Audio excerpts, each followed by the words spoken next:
So we can open it up for questions now, if anybody has questions about the planning near pipelines back there. I'm really looking forward to reading the draft. One suggestion I have is to use the term overlay instead of zone, because there's a certain amount of paranoia in this community about zoning change. So I think if the draft refers to it as an overlay, which is what it is, that will arouse less angst among the public.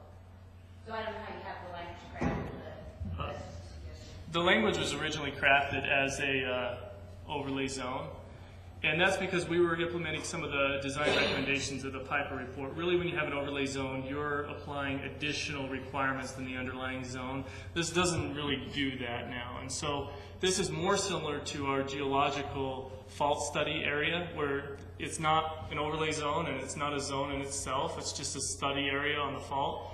And if you fall within that study area, then that just requires them to go get a geotechnical study. This is very similar in that if you fall within the notification area, you're required to contact the pipeline operator. So it's not an overlay zone, and it's not a zone itself. And that's a good comment. We actually have the same concerns, and so that's one of the reasons why we eliminated the overlay zone language, and we basically put it under our miscellaneous provisions within the zoning ordinance and just said this is a notification area. So that's a good comment. Just when you talk about it in that context, overlay zones, when you cross a riparian channel, it's a whole different situation than just going through an upland circumstance. Why wouldn't it be feasible to also include that configuration as well, assuming that if you did have a rupture like in Red Butte, that creek could also fall under that umbrella somehow? And I guess the question is, why wouldn't you do that? Why wouldn't we do it? I think what you're implying is maybe locating the area where the worst case spill would affect. Is that what you're suggesting? You can call it that particular node, but if the spill does occur, then it involves that entire area down the creek, which the county has jurisdiction over with flood control.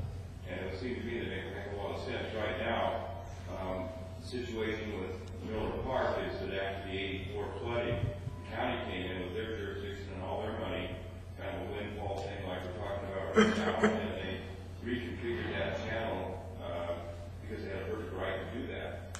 It seems to me that you would also want to extend that concern to this ordinance. I mean, I think what they did was entirely inappropriate, but that's beside the point. It was 25 years ago. But I think, now that we're a lot smarter, that we should be considering this type of ordinance to cover those riparian channels that are affected by a potential spill. So the recommendation would be instead of just 660 feet where oil could flow also. Yeah, you would also, when you come to those intersections, and we know how many there are, everything downstream from that is also somehow included in that ordinance so that people are aware of the fact. I mean, the city's going to great lengths to prepare a riparian ordinance and all that, but they're not looking at it in the context of an oil spill. They're looking at it in the context of full stabilization, a lot of other factors. But if you look at it in terms of contaminant coming down from that point, that point source, and that's exactly what it would be. Seems to me that it makes sense to start thinking in that direction. I realize that's probably a lot of additional work, but it sure makes a lot of sense to me. I can address that from a PIPA standpoint, which really isn't going to answer your question in terms of how you're going to do it here, but the PIPA recommended practices are not meant to be stagnant. It was a stakeholder group, again, like the Common Ground Alliance, so this is what people could live with at that point. There's certainly, as we get more experience with different overlay zones, notification zones, we can certainly improve upon the recommendations that we have in here. Right, and I think all the communities I worked in Washington have picked different areas. And a lot of them landed on 500 feet because it was a nice round number, and that was about as deep as it went. 660 didn't make any sense to them, and 500 was a nice round number, and that's where they ended up. I think even in PIPA there was 2 recommendations, and for liquid pipelines it was up to 1,000 feet because there was a recognition that liquid might flow farther, but they still kind of capped it at 1,000 instead of looking the way you are at kind of watershed boundaries. Well, I mean, the horses are all out of the barn, really, in an incorporated city like Salt Lake, but I mean, if you're looking at an area where you have the potential opportunity to at least inform people that they have some sort of a risk because they're downstream from a point source on a transmission line, whatever, you know, it seems to me that's, what you're really trying to do is make people aware of the problems that may occur, and, you know, just logical leaders would also extend that. I want to point out that this isn't a comprehensive approach, and it's not the only approach that Salt Lake County is taking. And I don't want to speak on behalf of the Salt Lake Valley Health Department. If Teresa had been here today, she could comment specifically on your question. But I can tell you that in our initial talks with the health department, that an ordinance similar to the drinking water source protection was considered, which would address your concern and show a map of the potential impacted areas. I don't think that's off the table, but this is our first step forward, and that would be something that the Salt Lake Valley Health Department and flood control would spearhead rather than planning and development. Well, that's my flood control already has jurisdiction. So it sounds like a good idea to carry forward. Other question I saw right here. On your 660 feet, is that 330 feet each side of center line, or is that 660 feet both sides of a pipeline? It's 660 both sides, yeah. Okay, so it's really tall. It's really And to some degree, that comes out of the federal regulations. They use 660 feet to determine potential impact radiuses on gas pipelines, yeah. Other questions? Just one comment. What was being discussed up here would only be applicable to rigorous pipelines. Wouldn't be applicable to Right. gas pipelines. Right, so you'd have to have well, it wouldn't have to be two different, but it could affect different areas. I just had a question because I know when we passed our ordinance in our county, we did the consultation zone, but we took it a step farther because we recognized that we didn't want things like schools, nursing homes, hospitals built right next to a pipeline. Did you folks have any discussion about precluding hard-to-evacuate buildings from being right next to a pipeline? I would think that's, Paul and I kind of discussed, that seems to be like a best practice concept, and I think it's probably in the Piper report here as a best practice. And so we kind of discussed that briefly as a DA's office, and felt that as a general best practice, it's probably best to put it like in a general plan.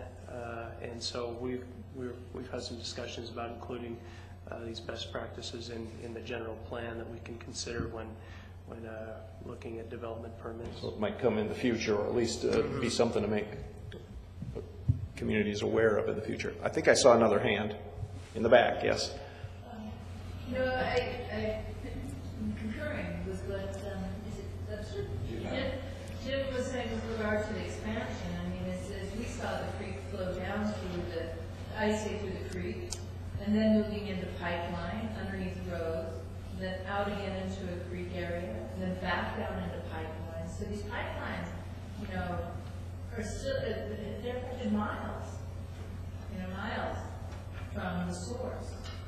And I was talking about, I'm pretty sure they didn't clean the culverts with the pigs weren't in there, they didn't clean those culverts, but it's concerning. Have you had public meetings on this yet? I mean, has the public weighed in? Okay.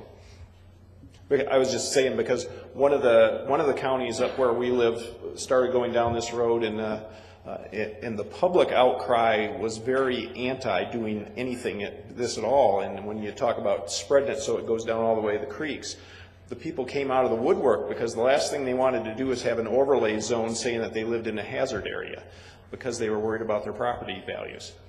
So it kind of cuts both ways, and one county really got hammered about that in Washington State, and part of it was their own fault that they didn't really explain what they were trying to do very well, but it was a real issue once the public started chiming in on this. So, Over here. Yeah, how does the interface go then with, say, non-DOT regulated pipelines and the non-pipeline facilities that usually are each end of pipelines, reasons for their existence? How is this tied in? I mean, like the unit pipeline essentially owes its existence to the supply being in Salt Lake and the demand being down in Las Vegas. How do you tie in The places like that? pipelines that are in the National Pipeline Mapping System are both interstate and intrastate, so they include anything that's a transmission line. What about the non-transmission pipelines? Those are not included. Yeah, I mean, local government could make some decision about those if they wanted to, but the PIPA, the national effort, didn't go there yet. And the other place the national effort didn't go yet is it was all based on new development around existing pipelines. I mean, the opposite thing is new pipelines coming through existing development, and haven't touched that one yet either, because that's a hot potato in a variety of reasons. And just recognizing too that we're really trying to give risk-informed guidance, so we're looking at, the highest risk, so the closer you get to the pipeline, the higher the risk is going to be. Any last questions? Eric?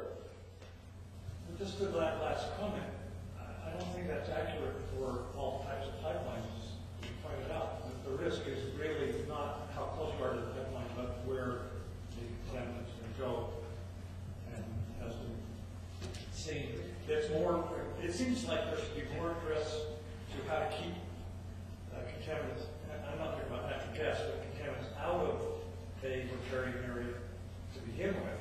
That should be more important than notifying people that are within 660 feet of the pipeline. I certainly don't disagree. I think the highest priority is to keep the stuff in the pipes. I think everybody would agree with that, but Well, if you look at, the different things that I agree with you on terms of consequences, absolutely.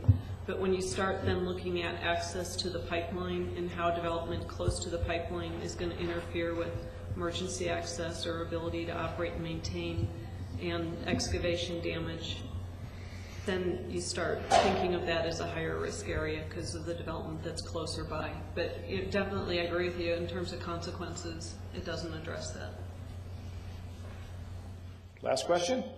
All right, let's take a 15-minute break and make it a 10-minute break and be back at 2:45.